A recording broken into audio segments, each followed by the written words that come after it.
But what I found was that there were a significant number of countries where it actually increased the deaths. Now, sometimes that increase was only temporary, but still, the overall result was more women died after abortion was legalized than were dying before. And so the Netherlands is one of those examples. And when the Netherlands legalized abortion, there was a small spike in the number of women who died from abortions. And then it just went back down to what it was before. So in the Netherlands, it didn't work at all. In the UK, it didn't work at all. In Uruguay, it didn't work. Basically in no country has it ever worked. De podcast van je leven. Over medisch-ethische dilemma's rondom het begin van leven. Hallo en welkom bij de podcast van je leven. Mijn naam is Chris Develing en ik werk voor NPV Zorg voor het leven. En dit tweede seizoen spreek ik met interessante gasten over het thema begin van leven. En dit keer een bijzondere gast en een internationale gast, Dr. Calum Miller. En we zullen dus ook in het Engels het gesprek gaan voeren. En dat gesprek zal gaan over abortus en eigenlijk het abortusdebat. So, Dr. Miller, thank you for being here. Welcome. Thank you. Thanks for having me on. I'm very thrilled to have you on the episode because, I wanted to speak to you about a lot of things concerning the abortion debate. And for me personally, your efforts, not just your academic work, but also your defenses of the pro-life stances have been very helpful for me in my personal journey. And I think we have a lot to talk about today for the Dutch audience as well. So you are an ethicist, a philosopher, and a doctor. But perhaps for the audience who don't know you yet or are not familiar with your work, could you introduce yourself a little bit by telling us what you do in your daily life? Yes, I'm a medical doctor by background, and I have a research background as well. So I've spent many years doing academic papers. That was a bit of teaching in Oxford, a bit of research in Oxford. And it's often revolved around the themes of abortion from different perspectives. So I initially started in the kind of ethics side of it, looking at the abstract philosophical questions about abortion. And then over time, I've got more involved in the medical side of abortion, the legal side of it, the policy side, and so on. And so those are my backgrounds. And then maybe 6 or 7 years ago, I felt that I wanted to share this with a wider audience, not just the sort of limited academic community, and so began giving talks, have ended up giving talks in many, many countries around the world. And this is something that I never anticipated doing. I grew up in a country that is about 5 to 10% pro-life, and I was pro-choice. And it was really being at medical school that changed my mind to be pro-life. And once I changed my mind, I had to ask myself, what do I do with this information? I can't just sit there and do nothing when a quarter of the children in the UK are aborted. This is a huge issue that I need to use my skills and gifts and time to really make a difference. And so that's what I've been trying to do for the last 10 years or so. Right. So what I'm curious about is why would an Oxford man, so to speak, ever consider becoming pro-life and maybe going against a lot of the mainstream thinking within especially academia? Yeah, I think I'm quite fortunate in that Oxford, despite the general state of universities in the West, which are very pro-censorship, very one-minded and fairly closed to different ideas, Oxford is quite exceptional in that regard. There's a very good exchange of ideas for the most part. Of course, there are minority positions, and pro-life is certainly one of those. And I'm sure there are some people at the university that are very pro-censorship and do not like these ideas being talked about. But there are also plenty of people who do support this. So the professor of ethics, when I was there as an undergrad, I'm not sure if he's still the professor of ethics, he was one of the foremost pro-choice philosophers in the world. And yet he was the one that would stand up vocally for the pro-life society at the university to say, we need to talk about these ideas. Everyone should have an opinion and a voice and so on. So I'm quite fortunate that I never faced much backlash at the university. Certainly did in the medical profession. It certainly damaged my medical career, but that's fine. But for me, it was really a question of So all that to say, I was given an opportunity to think about different ideas and, the freedom to challenge perspectives. And I was always someone that was very passionate about human equality and human rights and looking out for the most vulnerable people in society. And so I was pretty left wing at university, and these are values, of course, that the left doesn't monopolize, but they do claim to have a particular emphasis on. And in some cases, it's true. They are better than the right at looking out for certain marginalized and vulnerable groups of people. And so that's the background I came from, was having that concern for the people who are most vulnerable in society. And then this was obviously based on the idea that every human was equal, no matter their status or their background or their abilities. And so it was really a question of, okay, well, if every human is equal, is this thing in the womb a human being? If it's not, then it kind of doesn't matter. But if it is, then we have to treat it equally to everyone else and give it the same rights and protections that we do to everyone else. And so once I kind of realized this, the only other question was, is this a human being? And that was a very straightforward scientific question that I had learnt in medical school. It's obvious that life begins at conception, and therefore I had to go with the scientific facts. So it was a combination of human equality plus the science. And, people portray the pro-life view as quite complex and, philosophical and hard to understand, but it's actually very simple. The only two things that you need to be pro-life are believing in science and believing in human equality. And these are two things that everyone already claims to believe in. I just actually did believe in them. Put two and two together, and surprisingly the answer was 4, and so I became pro-life. Now, there are, of course, some people who would say, yes, it's true, it is a human being, but that still doesn't mean that it has a right to be kept alive. What would your answer be to that? Yeah, so there are some people who say, well, it's a biological human being, but it's not a human being in a kind of moral, philosophical sense. And what you find if you basically hold that position is that you have to define humanity and you have to define our value and our human rights in terms of something else, such as our abilities. And it usually is based on our abilities. So people will say, you're not a human being in the moral, philosophical sense until you are able to be autonomous or rational or something like that. And what they're basically doing is setting up a kind of 2-tier system within humanity to say, these are the sort of first-class humans, the ones that have these abilities, and then these are the second-class humans, the ones who don't have these abilities. And it's only the ones that have these abilities who matter. And for some people that can be very intuitive, and for me it was quite intuitive for a while. But the problem is when you actually think about the logical implications of that, they're really quite radical. Because once you begin to base our value and our worth on what we can do, it's not as simple as just saying, the people at the beginning of life in the womb don't really matter, but everyone else does. Because once you say that our value is tied to our abilities, it totally undermines human equality for everyone. So not only do you get the famous examples of, newborn babies that are born outside of the womb, but they can't be autonomous, they can't reason. It's well known that, these philosophers have often said, well, then we have to have infanticide and start killing babies after birth.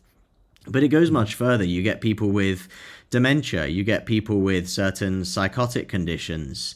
And then even among people who don't have these serious psychiatric conditions or, even outside babies, it sets up a whole load of inequality for everyone else.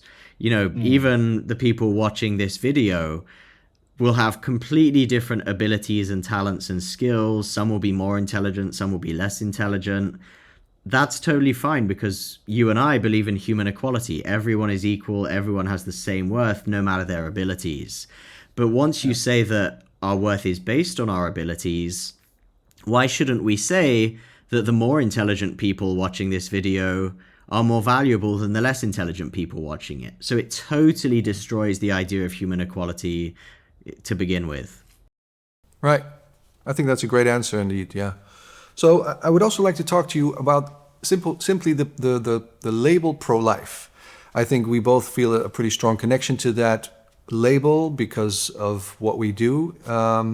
But on the left, or rather on the pro-abortion rights side, many people will suggest that it's not the right label. The more correct label would be anti-abortion.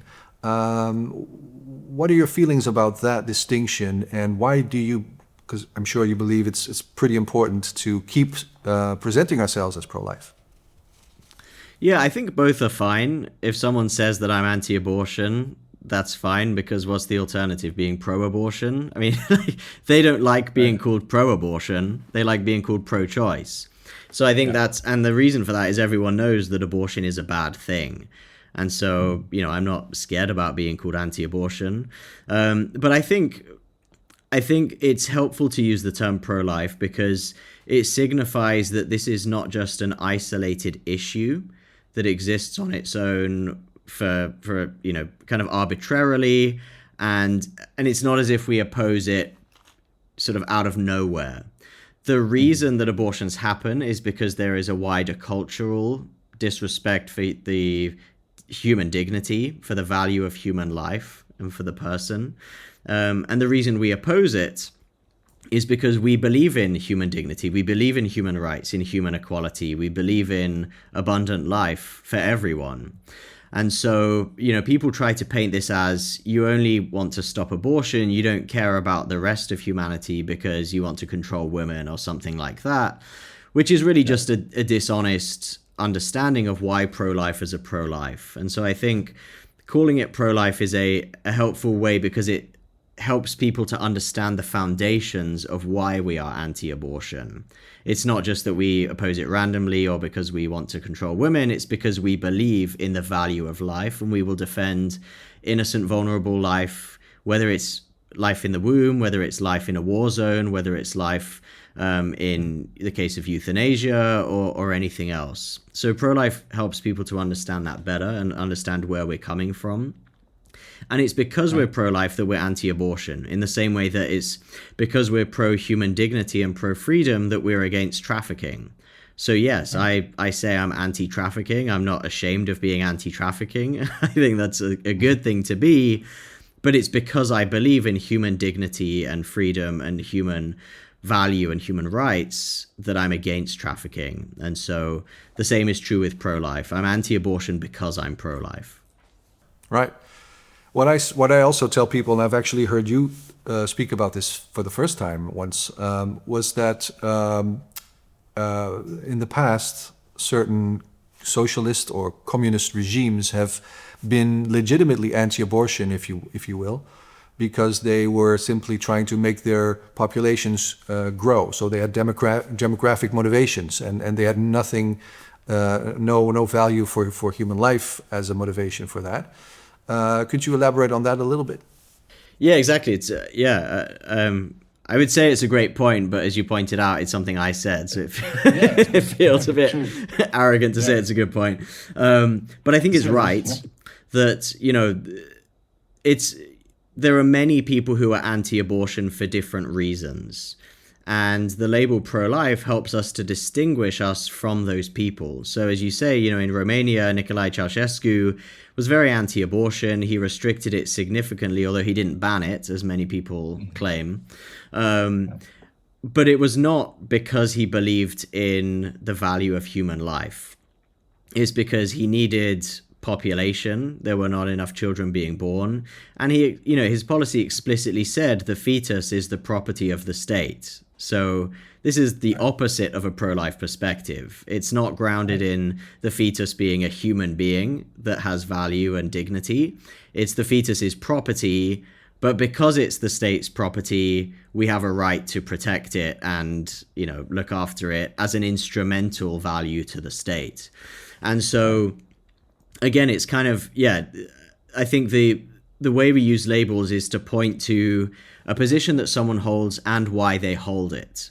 And it's meaningless and dishonest, I think, to do anything deliberately to group us in the same category as people who hold literally the complete opposite perspective on the unborn child to us. We believe it's a person. Ceausescu believed it was property. Both of us were quite anti-abortion, but for opposite reasons. And so I think it's dishonest and disingenuous for people deliberately to try and merge those two together. Right. And I would add maybe that pro-lifers, they want everyone to be born, no matter the demographic. And for instance, Ceausescu was mostly interested in Romanians becoming, staying alive, and perhaps even within Romania, the strong and not the weak necessarily. And North Korea is another, well, the two other good examples. The Nazis banned abortion for Aryans, but they forced abortions on populations they considered dysgenic. And the same with North Korea today. They have pretty much banned abortion for North Korea, for, you know, the ideal North Koreans as they see them. But anyone who goes against that or who is not part of the ideal, they still do forced abortions. So this is what we see in those fascist and communist regimes. It's not truly anti-abortion. It's a little bit anti-abortion because it's really about eugenics, whereas for us, it's fully anti-abortion because it's about human life. That's a great explanation. Yes, thank you. A bit of a tricky question for anyone involved in any type of idealism, you might say, is that, you know, the question, have you ever changed anyone's mind that you know of? Yeah, I think, to be honest, most people have not thought about it in great detail. And so when we think about changing minds, we're not necessarily always thinking about changing the minds of hardcore pro-abortion advocates. Maybe I've changed some of those minds. No one immediately comes to mind, but it's possible. You know, there are plenty of people who had thought that they were pretty pro-choice, had never really thought about it in detail. And once they were explained the issue and had some arguments given to them, they came around and said, yeah, that's absolutely right. I'd never thought about it that way. So I've heard a lot of stories of people like that. Quite often I'll give a talk to a large audience, and so I don't hear back from most of them, but there'll be some people who come up afterwards. But for sure, it's definitely the kind of issue where minds can change, where I've been able to change minds through my own work. But I think everyone is capable of this. You don't have to have an academic background. Everyone is able to have these conversations. There are great resources online for learning how to have them. And I would say, honestly, that we shouldn't think of the average person as being a hostile, sort of hardcore pro-abortion activist, because those minds are very difficult to change. The average person is pro-choice, at least in Western Europe. They might even have some negative perceptions about pro-lifers. So they might come off as hostile in certain ways, and they might give you some pushback. I'm not saying it's going to be easy. They will be a little bit pro-choice. But if you treat them with compassion and kindness, you listen to them and you share your perspective in a winsome way, I think the average person is very open to listening and to changing their minds. I agree. And as you mentioned, there are online courses on how to go about these conversations with people. We at NPV also, we offer one of those courses. So if you're watching, people, check out our website and maybe you can subscribe to one of those courses. Another question is, in the Netherlands and in the UK, as well as many other Western countries, we've just mentioned it, mostly the majority would be pro-choice as a standard almost. And as a result of this, probably, a lot of money, millions of dollars, are going to foreign aid. It has become very essential for people to see abortion as healthcare, and so people in developing countries, especially the women, of course, they deserve the same ability or access to abortion. What are your feelings or thoughts on that? Yeah, it's a very interesting area, and your country and my country are both two of the leading countries promoting this globally, which is obviously very sad. And it's also something that I think, at least in my country, I can't speak for the Netherlands, the average person doesn't want us wasting our money promoting abortion around the world. The average person says, yes, I want the freedom to have an abortion and it shouldn't be restricted in this country, but they're not paying their hard-earned tax money just to go and promote this around the rest of the world to countries that are pro-life. So I think it's something that, you know, those of us in the West can really push back on, and the politicians really should be open to this, because they're not going to lose any votes if they stop, ruining their relationships with countries in the global south by promoting this colonial agenda on them. So ultimately, it is a new kind of colonialism. It's much more subtle and much less noticed, but it is basically Western nations saying, we know best, we think you should have abortion regardless of your own culture and beliefs, and so we're going to pressure you to do this, and often using blackmail to do it, saying we're going to withdraw all of our funding for HIV medication unless you legalize abortion. So it's really quite evil when you put it that way. I do think that this is something that we can push back on and that we can make significant progress, because it's something that people in those countries don't want. It's something that taxpayers in our countries don't want our tax money to go towards. And so it's really a very small group of people that are pushing this on the rest of the world. And I think there's a very good case for that to be stopped. Do you think that there are also ideals concerning the population of the world that are at play with these missions? Yeah, so if you look at the history of the promotion of abortion around the world, it was originally very much to do with eugenics, and then population control, and then eugenics again. And so you look at the founders of groups like Marie Stopes, which is one of the largest, probably the second largest abortion provider in the world. She very openly said that if she were in charge, she would compulsorily mandate the sterilization of people who were disabled, of mixed race people, and many other groups of people she said were just bad kinds of people, and she would sterilize them by force. She was an admirer of Adolf Hitler and so on. And then with Planned Parenthood, the biggest abortion provider in the world, again, the founders of that were very, very clear that they believed that people around the world were subhuman, that they were less valuable, and that they needed to be reduced in their population. And it was kind of surprisingly to most people, it was only around the 1990s, with conferences in Beijing and Cairo, that actually turned this sort of family planning abortion movement into a women's rights movement. Until that moment, almost everyone pushing this globally was a eugenicist and a depopulation theorist. And it was only 30 years ago that they said, this is a bad look, we need to make this about women's rights. And so today what you have is a kind of fusion of those. I'm not saying everyone pushing for this around the world is pro-depopulation and so on. A lot of them think this is genuinely the right thing to do and it's a human right.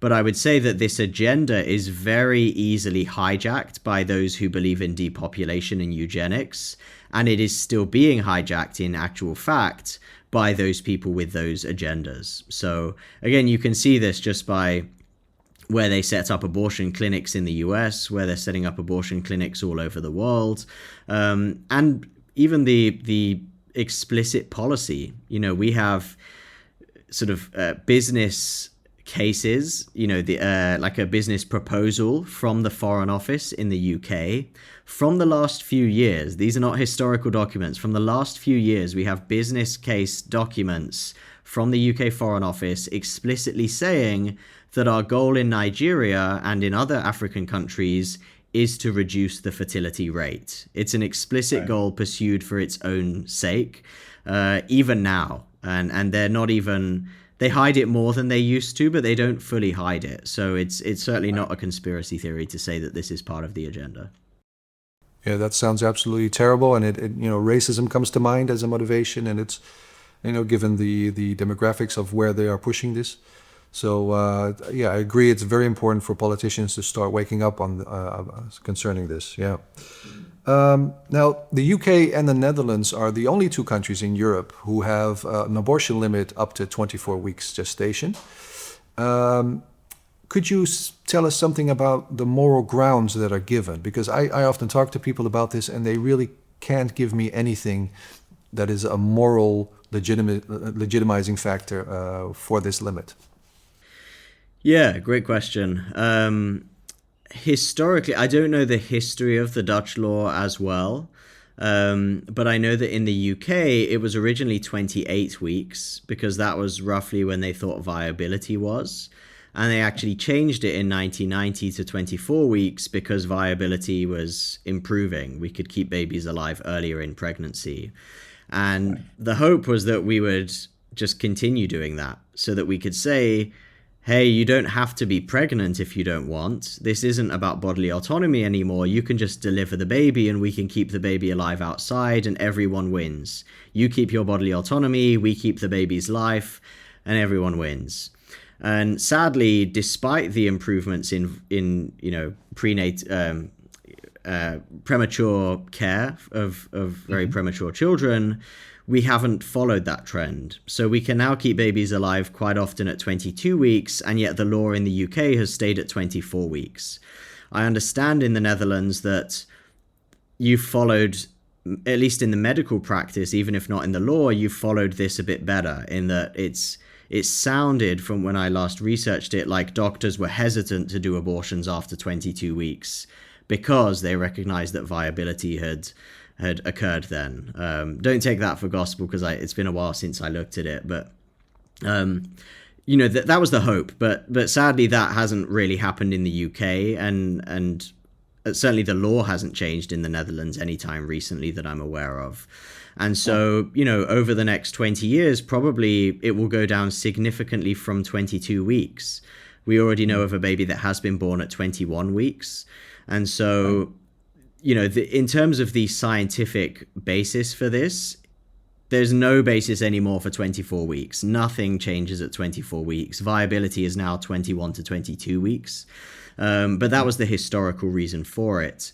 And even viability itself, as we know, doesn't determine the value of a human.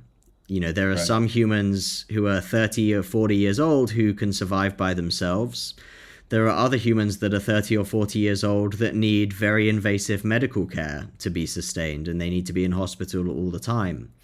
And there is no difference in human rights or value between those two people because our dependence or our viability really doesn't make a difference to our value. And so even when it was at viability, there might have been a scientific basis for choosing 24 weeks 30 years ago, but there certainly wasn't a moral basis for it. Well, in the Netherlands, it has been very similar, the history. Of course, abortion became legalized a bit later in the Netherlands than in the UK. And in 1980, when the law passed, it was considered that viability was at 24 weeks. So viability was really the limitation. Now that, of course, voices are raised to lower that limitation, what the advisory commission has said is, well, it's been in place for 40 years now, and it's working just fine. So maybe we ought to sort of remove the medical grounds and just say 24 weeks for the sake of it, which is very interesting, of course. So basically that tells me that the medical ground was never a real ground to begin with. But it's a bit unfair. It reminds me of the saying, they change the rules when it's my turn. We now know that we can save them earlier, but that doesn't mean we're going to change the law.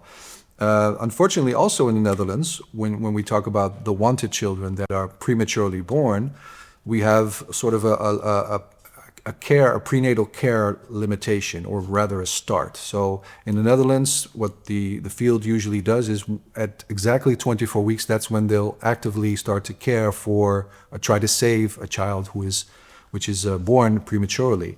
But they will do basically nothing before then in most cases. So it's different in Germany. 22 weeks, I think, or at least 23 is when they'll start to look at how can we help this child survive.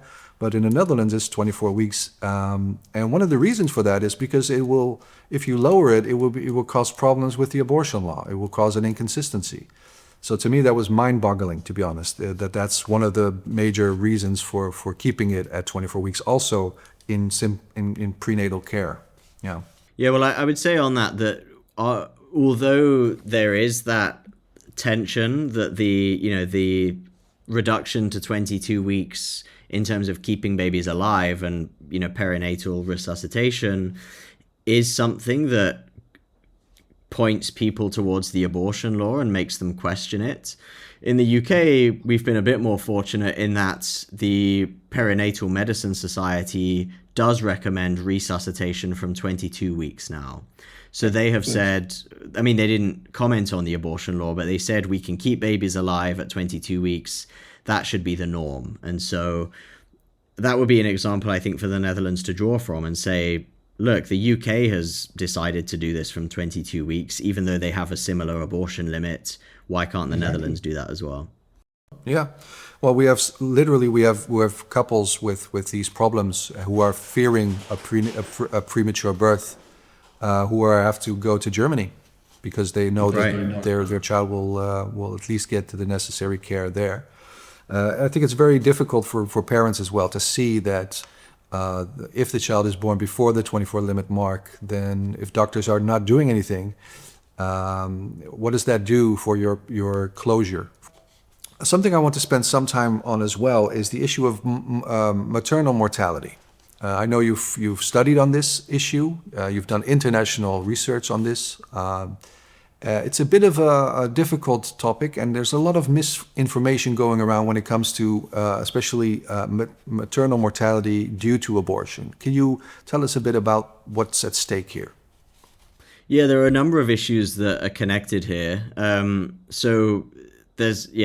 Sometimes these are all grouped together. So one of the questions is, is it legal to have an abortion, or is it moral to have an abortion if the woman's life is at risk? And do pro-life laws prevent doctors from acting if a woman's life is at risk? Other people will talk about a slightly different question of, if you ban abortion, then women will not, have the baby. They will still have the abortion, but they will have an unsafe abortion. And they will die as a result, and this is what happened in Romania under Ceausescu and so on. And so this was historically a prominent argument, because in the past, most people said abortion is a bad thing, it's wrong, it kills a baby. And so people advocating abortion couldn't push for abortion as a woman's right. They had to say it's kind of harm reduction or damage limitation. We agree that abortion is bad, but it's even worse to have illegal abortion where women are dying as well as the babies. So we might as well make it legal, and then at least it's only the babies who die, but the women get to survive, which is better than both of them dying. So this has become a very common argument in sub-Saharan Africa, where the majority of maternal deaths happen and where most people are still against abortion. So the only argument that they can use to persuade people is that women are dying anyway and babies are dying anyway. You might as well try and save the women and reduce these maternal mortality statistics. So it's become quite a persuasive argument in the global south. The problem is that the argument is fundamentally untrue, and not just because it's unethical. We would never say you can violate a human right, a fundamental human right, an unqualified one, to save for public health reasons. International law explicitly says that even in a case of a public emergency threatening the life of a nation, you cannot violate the right to life. So in the first place, there's a fundamental ethical problem with this kind of argument. But the second problem is empirical, and this is something that pro-lifers have not looked at as much over these last 50 or 60 years. So I began to research it a few years ago and published papers on this question, really examining the question of, when you legalize abortion, does it reduce maternal deaths from unsafe abortion? And when you prohibit abortion, does it increase the deaths from unsafe abortion? Because that's what this argument is based on. And what I found, even I was surprised. I thought the evidence would be quite mixed, and that in some cases it would help, in some cases it wouldn't. I was kind of shocked at how rarely legalizing abortion works. So what I found was that in virtually no country that I examined, and I looked at dozens of countries' data on this, I could not find a single country where there was convincing evidence that legalizing abortion actually reduced maternal deaths or deaths from unsafe abortion. But what I found was that there were a significant number of countries where it actually increased the deaths. Now, sometimes that increase was only temporary, but still, the overall result was more women died after abortion was legalized than were dying before. And so the Netherlands is one of those examples. When the Netherlands legalized abortion, there was a small spike in the number of women who died from abortions, and then it just went back down to what it was before. So in the Netherlands, it didn't work at all. In the UK, it didn't work at all. In Uruguay, it didn't work. Basically in no country has it ever worked. By contrast, when countries have prohibited abortion, we only have a few examples of this because sadly the trend globally has been towards abortion. But Poland is the best example, where Poland restricted abortion almost entirely in 1993. And before that, they had a very average maternal mortality record for Europe. It was probably worse than average under communism. And since they banned abortion, there was no spike in women dying. Women's maternal mortality just continued to decline as it had done before, but it actually declined even more impressively because Poland today has the best maternal health record in the world. So it has the lowest maternal mortality of any country after criminalizing abortion. Malta has never legalized abortion, but has a total ban on abortion, except where the woman's life is at risk. And likewise, they have had no maternal deaths in 12 years from any cause, let alone abortion. So what we find generally as the trend is that when a country makes this policy change, it either makes no difference, or we find that legalization makes the problem worse. And then when you look across the whole world all at once in a kind of cross-sectional perspective, you find that the countries that have pro-life laws but good healthcare do not have women dying from unsafe abortions. Countries like Poland or Malta or the United Arab Emirates or Korea and so on. But countries that have poor healthcare and pro-choice laws still have many, many women dying from unsafe abortion. Countries like Zambia, South Africa, India, Nepal, Ethiopia, Rwanda, etc. So really what we've shown is that the law itself rarely makes a difference. And if it does make a difference, then pro-life laws are actually better for babies and for the mothers. What really matters for women dying from unsafe abortion is, does the country have a good quality healthcare system in general? If it does, then regardless of the law, women will not die from abortions, except in very extreme rare situations. If the country doesn't have good healthcare infrastructure, women will die from unsafe abortions, whatever the law says. So the core question, if we actually care about women, is not, is abortion legal? Although making it illegal does help us and helps women. But the most important question for preventing women from dying during pregnancy and childbirth is really just about basic healthcare, and that's what we should be focusing on. Right. That's very, very interesting, because the narrative is basically the opposite, that it's purely the question whether or not abortion is legal, and that will save women's lives if it is the latter. Now you mentioned that Poland has a very low, actually the lowest now, maternal mortality rate, also including abortions. But I know that some people will say, hang on, we've seen a few women in the news that have died as a consequence of, according to the media, the strict pro-life laws in Poland. How do you look at those cases? Yeah, it's been a while since I looked at those cases, but I did look at least two of them in detail. We know that these were not cases following that general line of argument. So these were not women who were banned from getting abortion, had an abortion by themselves, and because it was unsafe, they died as a result. These were situations where a woman allegedly, according to certain people, should have gotten an abortion because they had a clinical life-threatening condition, and then because they didn't get an abortion, they passed away. So it's a slightly different case. It's been a while since I looked at them, but I would say a couple of things. One is that on my website, I go into quite a bit of detail on these cases, so that will have much more information than I have now. The second is, if I recall correctly, at least in one of those cases, the woman didn't actually want an abortion. So it was a totally dishonest representation of the facts, because even if abortion were totally legal for any reason in Poland, the woman did not want an abortion and so would have been in the same situation regardless.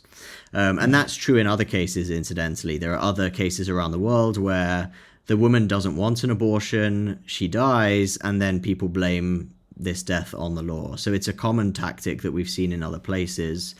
The third thing I'd say is that typically in these cases, what actually happens is that the woman dies not as a result of the law, which in Poland, in Ireland, in every country in the world allows abortion if the woman's life is at risk. So the law is never an obstacle if the woman's life is genuinely at risk, certainly not in Poland nor anywhere else. But what we actually see is that it is the doctors not realizing that the woman's life is at risk. So the doctors are acting negligently, and that is the real cause of the problem. If the doctors acted responsibly in any way, near responsibility, they would know this woman's life is at risk, the baby has to be delivered, which sadly might mean that it will pass away. And whether you call that an abortion or not is besides the point for now. But these doctors were fundamentally negligent. They didn't realize that the baby's life was at risk. And that is the main cause of these problems. So that's what happened in Ireland with Savita Halapanova, who was the woman who died in a similar situation in Ireland that led to the law being changed.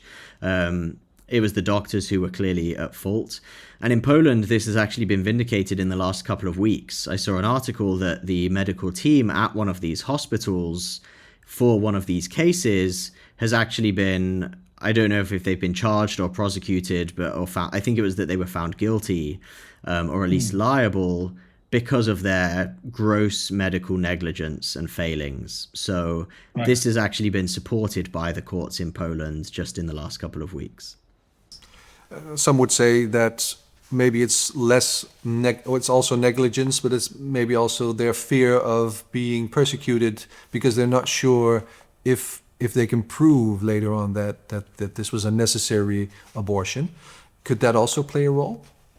Yeah, I don't think so, for a number of reasons. One is that when you actually look at the facts of the cases, we know that this was not the main factor. So in Ireland, the doctors in retrospect claimed that. They said after the fact, we were scared, we didn't know if it would be legal. But when you look at the medical records, which are publicly available, it's very obvious that they just didn't realize that she had sepsis, that they didn't treat the sepsis, and so on. So they sometimes use that as a retrospective cover because it absolves them of their own responsibility. But the medical records usually demonstrate that there were significant medical clinical failures as well. A second reason is that the law is very clear in these countries. In Ireland, it was absolutely clear you could do an abortion if the woman's life was at risk. In Poland, it's absolutely clear. And as doctors, you have a duty to know, especially if you're an obstetrician, you have a duty to know what the basic law, you don't have to know the details, but you have a duty to know the basic law around your discipline, which includes, can you do an abortion if the woman's life is at risk? And that's a very easy answer to find out for any doctor in their country. The third reason is that for centuries and across dozens and dozens of countries all over the world, doctors do abortions when the woman's life is at risk, or they remove the baby, whatever you want to call it, even when abortion is criminalized. So for decades and decades in the Netherlands, in the UK, in the US, doctors would routinely do these operations if the woman's life was at risk, and they never once hesitated or worried that the law would find them guilty. Around the world today, there are still about 120 countries that prohibit abortion except for health reasons. And again, you just do not see this global outcry of doctors worried about, am I going to be prosecuted? This is an alleged problem that has been totally manufactured in the last few years by abortion activists. It has not existed for around the entire world for decades and decades until now in a few countries. And that is because it simply isn't a problem. It's a manufactured artificial problem for the purposes of propaganda. Another topic that has had a lot of misinformation, so thank you for clarifying some of that. Another question is, this will be the last major topic, telemedicine. This is something that the UK has had for a while now. It started in the pandemic, specifically for abortions. And for our viewers, telemedicine is the practice by which you can have a sort of a call, as we are having now, a video call or even a telephone call with a physician, and they won't have to physically examine you, but you could still get the abortion medication. This means that, I'll let you explain that, but it's going to be harder to see if there's a problem with the pregnancy itself or how far along she is. In the Netherlands, we call it e-health, and it's already being implemented for other types of treatments, but not yet for abortion. They've tried, but it hasn't worked yet. What were your concerns when you look at the UK situation? Because it has been kept in place since the pandemic, because it was working correctly, according to the authorities. But what is your view on this? Yeah, it's an important question, because the goal of this is to make abortion seem like something very trivial. It's like taking ibuprofen. You just have a pill at home or a couple of pills, you have a heavy period, and that's it. And it's no more than that. And we have seen, since these safeguards around abortion have been dropped over the last few years, abortion rates have massively increased in the UK and also in the US, which we really think is a result of this trivialization of the abortion procedure and the fact that it has just been made so easy to do. Now, of course, it carries many risks, and I was pleasantly surprised to see that the abortion clinics and doctors in the Netherlands actually highlighted these risks and said this is not safe. Abortion has to be done at a clinic by a professionally trained person. In a sense, I shouldn't be surprised, because this is obviously true. Like, it's not, it shouldn't be controversial that this is dangerous to do it this way. But I was surprised because around the world, it's pretty rare for abortion providers to have that kind of honesty in a way that actually undermines, their colleagues that are pushing for these things to become legalized and promoted. So I was glad to see that. And I think Dutch people should be aware that even the abortion providers in the Netherlands have gone on record saying this.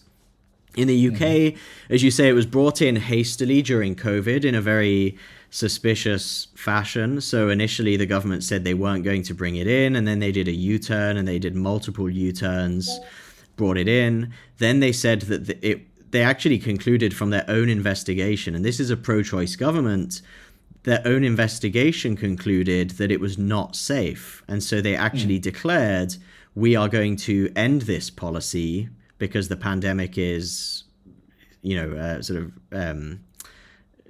decreasing in significance. And it was actually overridden by the activists in Parliament. So the really far left groups in Parliament mobilized with some particularly far left Conservative members of Parliament, basically to overturn the government's decision, not on the basis of any concrete evidence, but just because of the pressure of ideological activists. So what we have seen is that this has been very dangerous for many reasons. If you just send pills in the post, as they call it, you never get to see the woman on her own, so you cannot properly verify whether she is being coerced into this. You can't tell whether she's being trafficked or abused or anything else, because she will always be with someone else, potentially, by her side. You won't do an ultrasound, so you cannot find if she has an ectopic pregnancy that could rupture and cause a hemorrhage and cause her to die without her knowing. You won't know about her immune status in terms of the rhesus antibodies, which can cause significant problems for future pregnancies. You won't know about fibroids. You won't know about sexually transmitted diseases, which could impact the delivery or impact the child. There are so many complications that can happen. Another big one that we've seen is you don't know how developed the baby is. So we know of stories where there have been, 15-year-old girls, for example, delivering babies that are nearly full term. We know of women who have given birth at home with no medical supervision. They've given birth to babies at 35 or 36 weeks or so. The baby has then come out alive and then died, and then the woman has to be investigated for murder because the baby's been born alive. So it's caused huge legal and medical problems for everyone, including the women themselves. And it was those kinds of reasons that made people think this is not safe. The Royal College of Pediatrics came out and said this is not safe. We oppose telemedicine abortion. The network of safeguarding professionals in the National Health Service came out and said we oppose this. This is not safe. We know there are people even in the Royal College of Obstetricians who are still advocating now that this is not safe and we need to get rid of it. I personally know a woman whose family member died because she was given these pills over the phone and there was no proper medical oversight. So these are real stories that, I personally know about. And for all of those reasons, it's something that is devastatingly unsafe. But it is just the power of pure propaganda that has managed to push this through in the UK and in the US, but fortunately not in many other countries so far. Well, let's hope the Netherlands learns from the example of the UK and then keeps that at bay. So last question. For those viewing who are perhaps not Christians or not pro-life here necessarily, what would you say to them to try to convince them that abortion is morally wrong? Yeah, I would say keep an open mind. This is something that minds are changing all the time. In the UK, we have seen that the oldest generation of men is about 8% pro-life. The youngest generation of men is 36% pro-life. So this is not a one-way trend of history that as history goes on, we just make more progress and everyone becomes pro-choice. These are things that are genuinely up for debate and you can take them seriously. I would say keep in mind that the pro-life case is in a way very simple. It is just putting two and two together. You have human equality, every human is equal, and then the scientific fact that is a overwhelming biological consensus that a human organism begins at fertilization.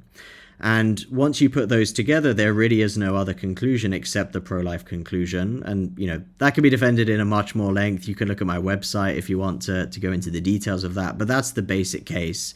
If you believe in human equality, you have to believe in it for everyone, no matter how inconvenient that might be.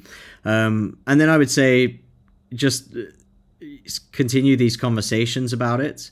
Don't feel like you're going to lose all your friends. Some people might not might not love the fact you've changed your mind, but most people honestly won't care, and you might change some of their minds as well. But I would say there's nothing to fear. This is a good cause. This is a cause that you will get great fulfillment from doing the right thing on, and history will look on you kindly, and certainly the people you care about and that care about you the most will look on you kindly for doing what you think is right, even when it might look difficult. So I would say keep looking into it. There are great philosophers, if you're really sort of skeptical, that you can read. People like David Hirshenov is an excellent philosopher. Most of his papers are available online. There are great resources out there. So don't just think of pro-lifers as being crazy religious people. There are some really profoundly educated people at the top of their fields in medicine, in philosophy, in law, in all of these areas at the top universities in the world who are pro-life and who can defend it very well.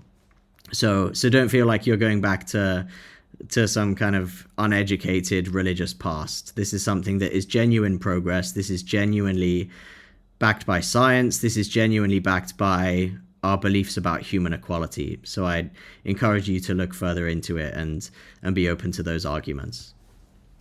Right. Well, I completely agree with that statement. Thank you. It was a wonderful motivation, hopefully, for people to look into the pro-life stances more if they haven't done so yet. So that was it for the podcast of your life. Dr. Miller, I want to thank you sincerely for your time. I know you have a very busy schedule, and we enjoyed having you here. And we hope we have given viewers a lot to think about. And I hope to see you again sometime. Sounds great. Thanks so much. En voor u thuis, hartelijk dank weer voor het kijken naar de podcast van je leven. Geef het een like, deel het met vrienden. Je kunt het terugkijken op YouTube, Spotify, iTunes en ook op de website depodcastvanjeleven.nl. En kijk ook even naar onze website npvzorg.nl. Daar kun je zien wat de NPV allemaal nog meer doet, behalve het maken van deze podcast. En hopelijk zie ik u volgende keer weer terug. Tot ziens. Deze podcast is een product van de NPV Zorg voor het Leven.